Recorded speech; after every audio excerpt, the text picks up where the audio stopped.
UK lockdown, week 22! Week 22 of UK lockdown. Well, it's been an exceptionally wet one with showers blasting us day in and day out. Oh! So it's been such a challenging week that Boris Johnson decided to take his third holiday of the year.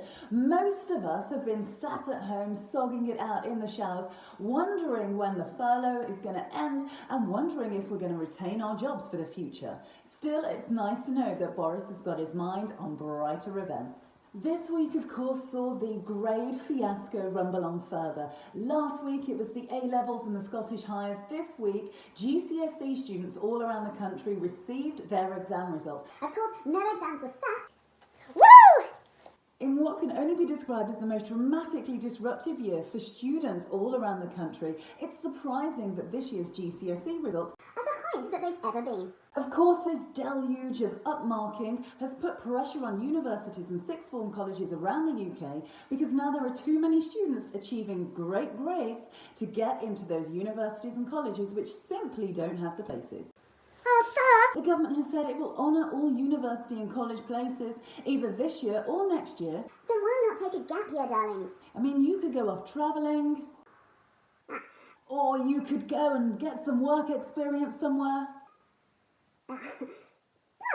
Or you could just sit at home and watch Netflix like the rest of us. Over in the States this week, and of course mostly recorded on Zoom, was the Democratic Party's convention. The keynote speaker and most buzzed about talker was Michelle Obama, who basically took down Trump.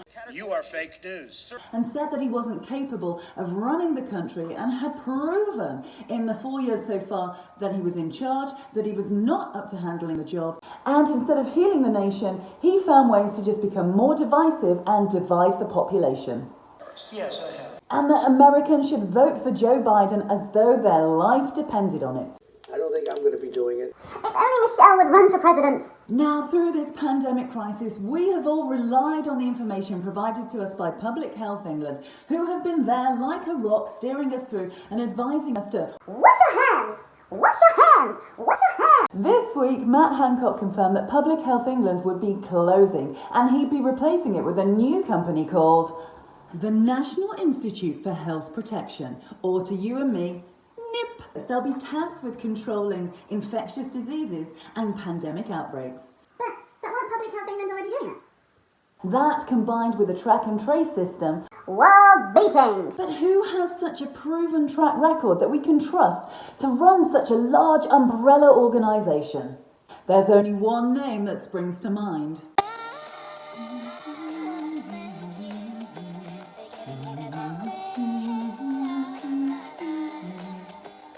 Of course, Matt Hancock believes that his friend Baroness Harding is the right person to lead the new National Institute for Health Protection.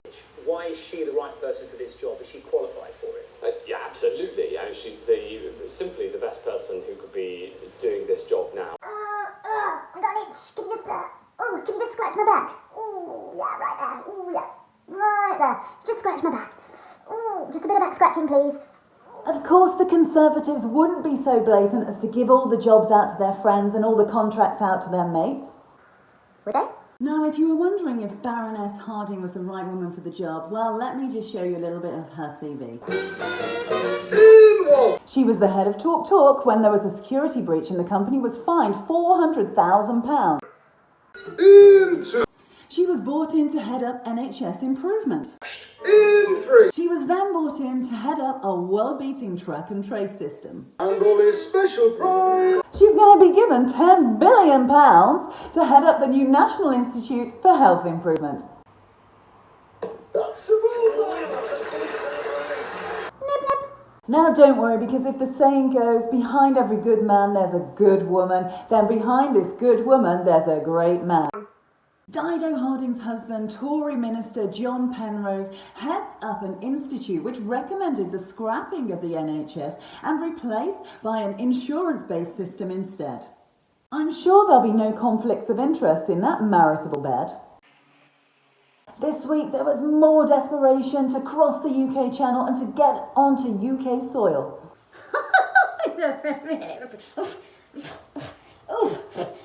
Bloody bloody migrants. I mean, where do they come from? Where do they come from? Huh? Why don't they just bugger off? No, I'm not talking about those pesky migrants, Judith. I am, of course, talking about holidaymakers from Croatia. British holidaymakers who raced and forked out thousands of pounds to get the last flights back to UK soil before the 4 a.m. deadline kicked in.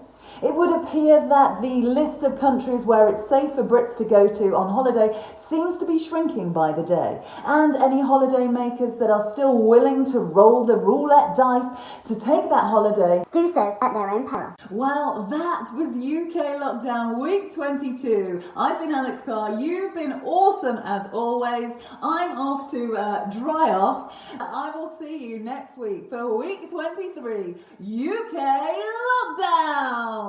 I wanna thank you for trusting me with £10 billion.